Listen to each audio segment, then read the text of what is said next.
In this video, I'm going to show you how to make a text-only health bar.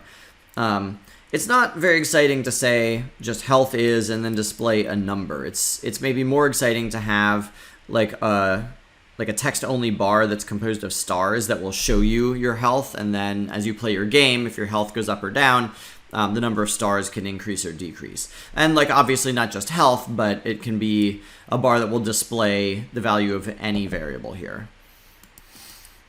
So you could skip to the end of the video and just copy and paste the code that I'm going to make, or you could understand the ideas as I type along.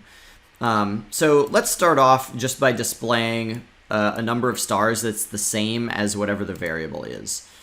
So instead of saying health is, all right, so let's do this. Oops. So I'm going to have a print statement, which is not going to go to the next line, and I'll just say health is. And then after this, I want to be able to display 30 stars. So I know that you've been working with do while loops and while loops, and you could make a counter. Don't type this because I'm going to change it. You could make a counter, and then you could say while the count is less than health, display a star, and then add to the counter. So you could do that, and as you can see, this is going to do what I want it to do.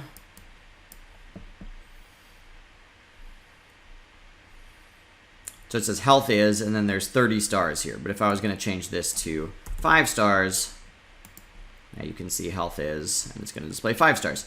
So that works, and if you want to use that, you're welcome to. There's a shorter way of doing this. Usually, if you want to loop a specific number of times, you don't actually use a while loop. You use a different kind of loop called a for loop. And we're going to talk about this in more detail later, but for now, let me show you what you can do. You can create an integer called I that starts at 0, then you have a semicolon. And then you have a number that's going to be how many times do you want I to loop. So if you wanted it to loop 10 times, you'd say 10. If you wanted it to loop 5 times, you'd say 5. So we want to loop it health times, whatever number's inside health, and then you do a semicolon. And then you can say, oops, and then you can say I++. And I++, if you don't know, this is shorthand for saying add 1 to I. So here I is like your counter variable. It starts at 0, and as this loop repeats the commands inside the braces, it's going to add 1 every time. And inside, we're going to have the same thing. We're just going to display a star. So now this does the exact same thing as the previous example. It's just going to display that number of stars. So it would be nice if we had a command that did that.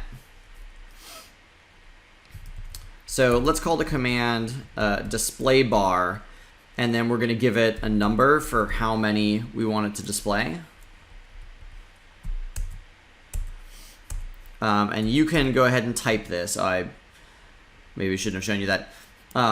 So I just created a new command here underneath the closing brace of main. You can make it public, that's okay. So public static void display bar is the name of the command we're creating. And here's an integer that's going to hold the number that I'm giving as an input. So display bar 5 is going to take the number 5 and assign it to this variable just automatically. Except I'm not going to call it health, I'm going to call it num stars, because that's literally what I want it to be, how many stars it displays. And now I'm going to recreate that same code. So I starts at 0, this time I is going to go up to num stars, and I'm going to display that many stars.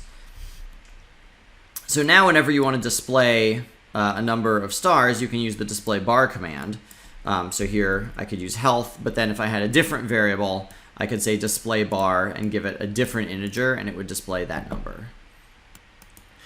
Come back next time for a slightly more advanced variation on this.